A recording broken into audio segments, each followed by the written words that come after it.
बादशाह, नादान दरबारी और खामोश दाना बहुत पुराने ज़माने की बात है। एक वसी सल्तनत पर बादशाह सिकंदर शाह हुकूमत करता था। बादशाह नेक नीयत था मगर एक कमज़ोरी रखता था। वो अक्सर दरबारियों की बातों में आ जाता। दरबार में कई अक्लमंद लोग मौजूद थे मगर उनमें एक दरबारी ऐसा भी था जिसका नाम हमाद था। हमाद बातूनी, जल्दबाज और नादान था मगर खुशामद में माहिर था, इसीलिए बादशाह इसकी बातों को ज्यादा अहमियत देता था। दरबार में एक और शख्स भी था जिसे लोग खामोश दाना कहते थे।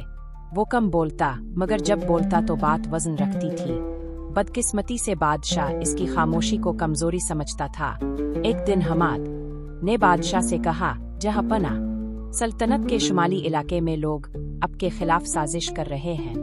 अगर फौरन हमला ना किया गया तो नुकसान हो जाएगा। बादशाह ने बगैर तहकीक के हुक्म दे दिया कि फौज तैयार की जाए। खामोश दाना ने आगे बढ़कर अर्ज किया, जहाँपना, बेहतर है पहले हकीकत जान ली जाए, कहीं ये अफवाह ना हो। मगर हमाद फौरन बोला, ये बुज़दिली है, वक्त ज़ाये करना दानिशमंदी नहीं। बादशाह ने हमाद की बात मान ली। फौज रवाना हुई मगर वहां जाकर मालूम हुआ कि कोई साजिश नहीं थी। लोग तो कहत से परेशान थे और मदद के मुंतज़िर थे। इस गलत फैसले से सल्तनत का खजाना भी ज़ाये हुआ और अवाम का दिल भी टूट गया। कुछ अरसे बाद एक और मसला खड़ा हुआ। इस बार हमाद ने मशवरा दिया कि टैक्स बढ़ा दिया जाए ताकि खजाना भर जाए। खामोश दाना ने फिर नरमी से कहा, जहाँपना, रियाया पहले ही मुश्किल में है, इससे बगावत जन्म ले सकती है। मगर बादशाह ने फिर नादान दरबारी की बात मान ली। नतीजा ये निकला कि लोग वाकई नाराज हो गए और बदअमनी फैलने लगी। आखिर एक रात बादशाह को नींद ना आई।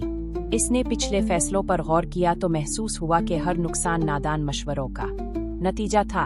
अगले दिन इसने दरबार में ऐलान किया, आज से मैं सिर्फ इसकी बात सुनूंगा जो सोच समझकर और बगैर लालच के मशवरा दे। बादशाह ने खामोश दाना को करीब बुलाया और इससे तफसील से राय ली। दाना ने सब्र, तहकीक और अदल का रास्ता बताया। बादशाह ने इस पर अमल किया, कहत ज़दा इलाकों में मदद भेजी, टैक्स कम किए और रियाया से बराह रास्त बात की। रफ्ता रफ्ता सल्तनत में अमन लूट आया। हमाद की हकीकत भी सब पर जाहिर हो गई और इसे दरबार से हटा दिया गया। बादशाह ने आखिरकार कहा, नादान जुबान से बोलता है मगर दाना दिल से सोचता है।